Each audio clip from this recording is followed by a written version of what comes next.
All right, music fans, welcome. Harmless Dave here, talking about real music and doing it in real time for a few real people out here, just like you there, right there, and just like me here. All right, this is going to be a video about the new Sammy Hagar song because I was told that the song is really cheesy, and I don't understand what's cheesy. All right. So I'm going to share a band that's totally cheesy for the audience who likes cheese. All right, this is Outlasted, and these guys are from Norway, and the album is called Universal Human Desire. Uh, I'm showcasing this number one because the band sent it to me, and these days I can't afford to buy a lot of CDs. I'm just being honest, and I use the CDs as props in these videos, and these guys sent this to me all the way from Norway, and they were on the show and they were eager to be on the show. So go back and watch the interview. Um, Nice people from Norway. I'm probably not going to ever meet them in person unless somebody wants to bring them to the States so they can open up for some has been band. Seriously. Check this out. May not be your cup of tea. It might be too cheesy. All right. And look, this could be an age thing. I think we've got a whole generation of music listeners now who have been, I'm going to use this word, indoctrinated with a certain sound. And if something starts to sound a little catchy, something has a hook in it, then it's cheesy. I don't get it. So this one person says to me, okay, the new Sammy Hagar tune, the one where Joe Satriani tries to emulate or pay tribute is probably a better term to the late great Eddie Van Halen with that eruption style intro to the song. The song is called Encore Thank You Good Night. All right. And they did perform the song live in Vegas, and everybody walked out because it was just too cheesy. You know, look, I'm not even sure how to address this because music was good for about 40 years, from the 50s into the early 90s. Music was good. So, if you're from the 50s, you're listening to Chubby Checker, 50s and 60s. Chubby gets into the Hall of Fame. A little bit belated, but I guess better than not going in at all. Um, I respect all of that music from that time period. Those were the formative years of rock and pop and R&B, and I love all of that. And when things get a little different is when the music turns a little darker, and that happens in the 90s. And by the way, the 90s still had some redeeming moments. You can pick and choose. Like, for instance, I really like the Gin Blossoms. I think they're a great band, although I think they got their start probably in the late 80s, but really kind of came to prominence probably in the early to mid 90s. And that's a band that sounds kind of alternative, but they're still able to write hooks. All right. And a hook, by the way, is important. It gets the listener involved. Like, hey, I'm tapping my toes. I'm singing along. I'm happy. And those are things apparently that aren't cool anymore. You're not supposed to enjoy the music. You're supposed to listen to it and contemplate your own demise. You're supposed to say, oh, well, I guess the world really does suck, and I'm part of that world, and these guys are validating how I feel. So I'm going to listen to this more. It's just like feeding the beast. But to say the new Sammy Hagar song is cheesy, I just can't relate to it. And, whatever you want to say, old guy, out of touch with today's music, fine. Fine. I will say I am totally out of touch with most of today's music. So I find stuff like this, which technically is today's music because it came out recently. So these guys are adding their literal 2 cents worth because that's all this is compared to what the media does, what the radio industry has decided it wants to promote. Everybody is kind of going off the grid to find their own music, and thus there's no communal listening experience anymore. Unless you're really devoted to the top 40 or something, and you're a teeny bopper. And by the way, it doesn't get any cheesier than today's pop, right? If you want to talk about what's super cheesy, I mean, it's all cheese. There's no meat. There's nothing other than just some guy who's writing a song somewhere for some pop star who's probably going to take most of her clothes off in the video, and they're going to push it out to the masses, and then someone will do a little TikTok tribute, and it'll have 1 billion streams on Spotify. And somebody unknown like this will come out. I'm just using these guys as an example with some really good music. They worked on it for like 3 years and they put it out there. And you go over to YouTube and it has 273 views. All right. And look, I get it. I get it. This is why we have the Super Bowl halftime show that we do, because it's really not about music anymore. It's about image and politics, and people get mad at me when I interject politics into things, but or the absence of politics in some cases, just mindlessness and odd behavior, which apparently is mainstream.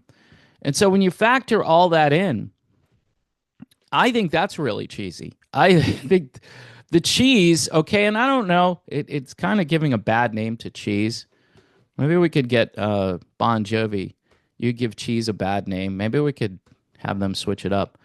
I don't know. John is going to be singing, I think, this month at some private gig. Someone will have to report back to me how that all goes down, because he's probably not at a point where he should be singing. Whereas Sammy Hagar, he's got a little gas in the tank. He wanted to pay tribute to Ed. This is something I think Ed would enjoy. I think Satriani does a good job with this. I think Kenny Aronoff, too, is surprising a lot of people on drums, but everybody's still missing Jason Bonham. I don't know. Drummers are interesting characters, and I'm thinking that Kenny had a different kind of work ethic. That's just my hunch. And I could be wrong. I've been wrong about lots of things, and I'll admit I'm wrong, and I've done videos where I've said, yeah, I'm wrong. I get details wrong. I'm not as smart as some people here on YouTube who have nice titles and so forth. I just come out here. And by the way, I wasn't trying to poke anybody by saying, I don't have this title. I am Harmless Dave. I'm trying to be harmless. And when I say something that's slightly inflammatory, people jump on that. Like I don't even get it. I mean, I'm just supposed to be, yeah, everybody on YouTube is great and we're all buddies and we hang out together, and I respect everybody that does a music channel. And it just talking about what, though? What are you talking about? Something that's 40 years old that people already knew about when it happened 40 years ago? And because a lot of people missed it the first time, typically younger people, I guess it's cool that you're going back and you're providing old information in a cutting edge new way. So anyway, just kind of blabbing and venting here. It's what I do. This isn't a fancy channel, right? This is just me talking. Some people like it. Some people immediately just leave because they're not getting cool graphics or, really amazing editing and so forth, because I don't do that. I've been doing this since I had my little cell phone back in the day, where I was recording videos from my backyard because I wanted to talk about Steve Perry or what was happening in Journey. And, I don't know, for better or worse, I'm still here. Probably for worse for a lot of people. So, The question again is, how is this cheesy? All right, and I'll just leave it there. How is the new Sammy Hagar song cheesy? Because he's imitating Ed, or he's paying tribute to Ed. I don't understand. Um, I'm sure the fans who like Sammy Hagar, and by the way, there is a lot of hate towards Sammy. Like he's a bum, he's washed up. He just keeps talking about Dave, or he keeps talking about whatever to keep himself in the news. And by the way, that's the only strategy the geezer rock community has. That's it.